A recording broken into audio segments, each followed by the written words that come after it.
little bit of a throwback review going on today here. Yeah, that's right. This film is already out, but nonetheless, I checked it out, so let's get into the review of it right now.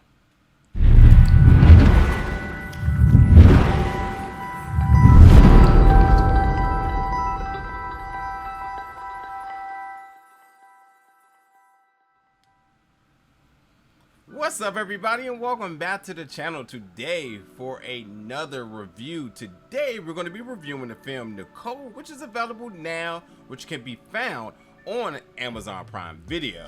So yeah, this film has been out. The film initially was released back in 2019, where it made its premiere and it hit the film festival circuit.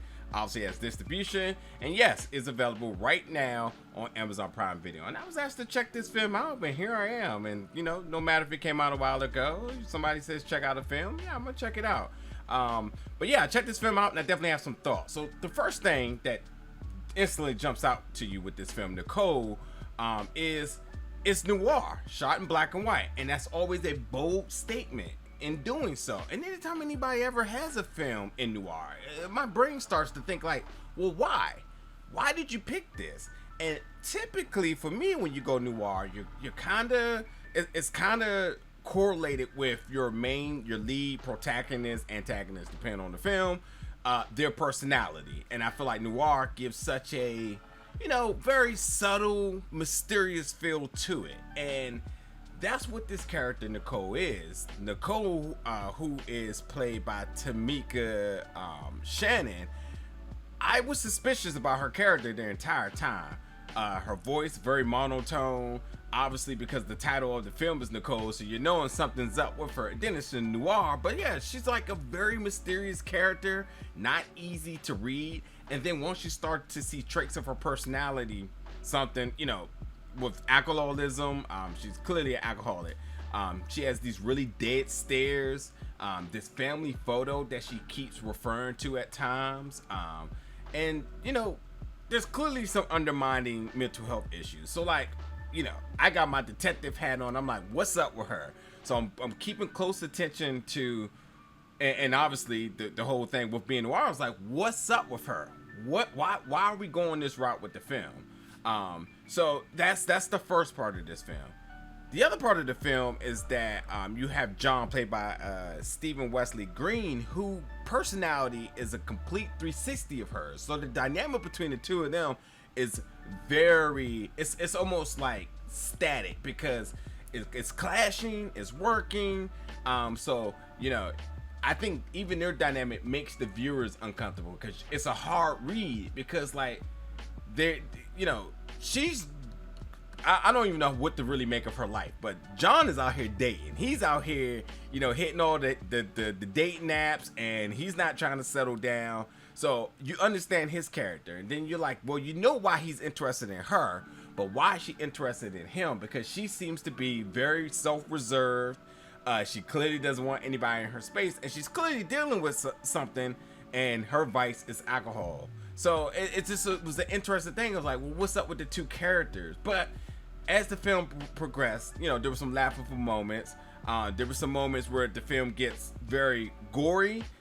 Could have been more gory, to be honest, but you know, it had horror elements. So I was like, hey, what genre is this? Because I'm getting a little bit of everything here, like suspense, thriller, horror, comedy, you know, romance maybe. So I'm at the same time, I can't find an identity for this character and the genre. So like, there was a lot of interesting things that this film could have did that I don't think it fully satisfied me with, but it did go down the path of like intriguing me, like what's next, what to make it is.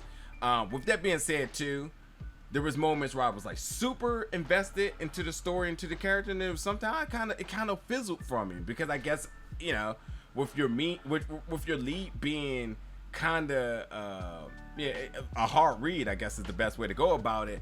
Sometimes it gave me a little bit of a disconnect. But towards the end of this film is where things start to get a little bit interesting for me here, because I'm a big fan of the ID channel, and if you added some narration on top of this film, it would absolutely be a special on the ID channel, which I'm down for. And then the film started to pull what I would say some inspiration from another series that I really enjoy in Dexter. So if you know Dexter, that's that. I'm not gonna end up throwing no spoilers for you. But ultimately, I watched this film because I wanted to know what the big plot twist was going to be. What was that big plot twist going to be? When was that moment going to develop? What would it feel like? And I never really got it, although I do understand what the film was trying to do and overall what the story, told. What was the story being told here? So it wasn't clear to me in the beginning, the tone with your lead.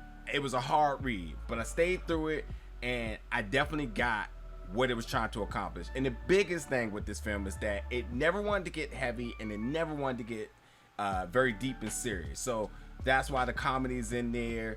That's why the score is the way it is. That's why they kind of went away from the really heavy, potentially heavy, gory scenes that they could have done. So that's where I got from this. And then ultimately, once you kind of see how this all unravels and how to make sense of everything, then you see, I get this Nicole character. But yeah, Nicole definitely has some skeletons in her closet. Definitely isn't somebody that one of those dangers on a dating app. Definitely red flags all over this one. But overall, I thought Tamika's performance was very solid. I mean, put it this way: everybody in this film, whether it's the filmmakers, whether the characters, there's potential in the positive way for everybody. The character, the character Nicole definitely could have more.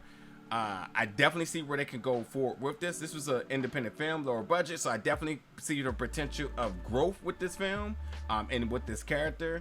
But overall, the performances and the filmmaking crew, I thought they did a really solid job for what they had here. So with that being said, I like this film for the potential part of this.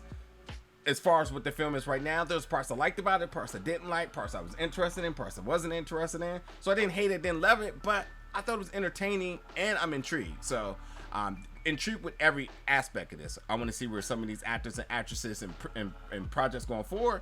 And I would love to see the guy that wore all the hats, and James Schroeder, I believe that's how you pronounce his name. I would like to see what he does next. He was the writer, director.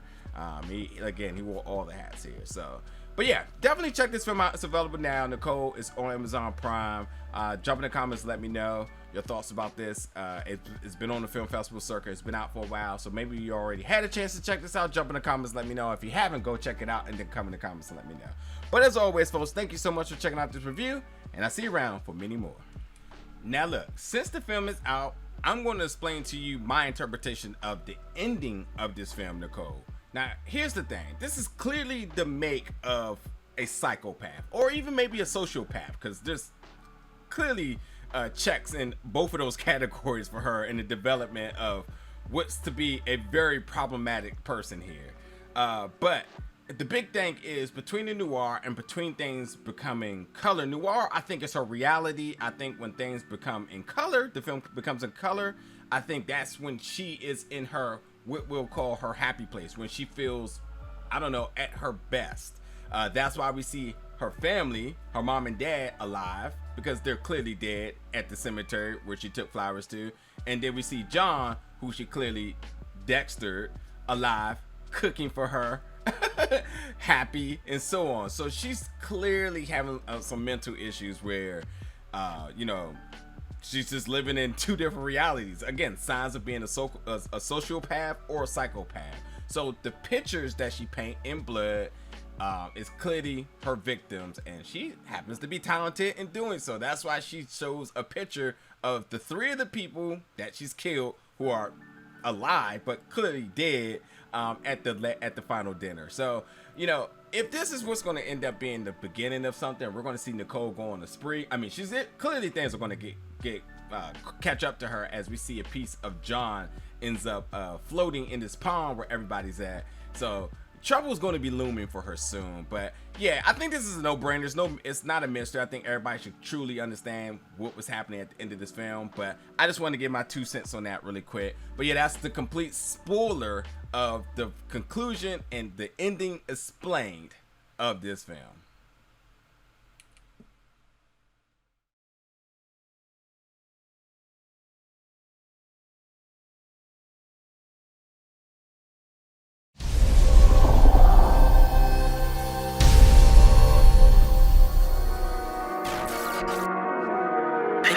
Big gold bell,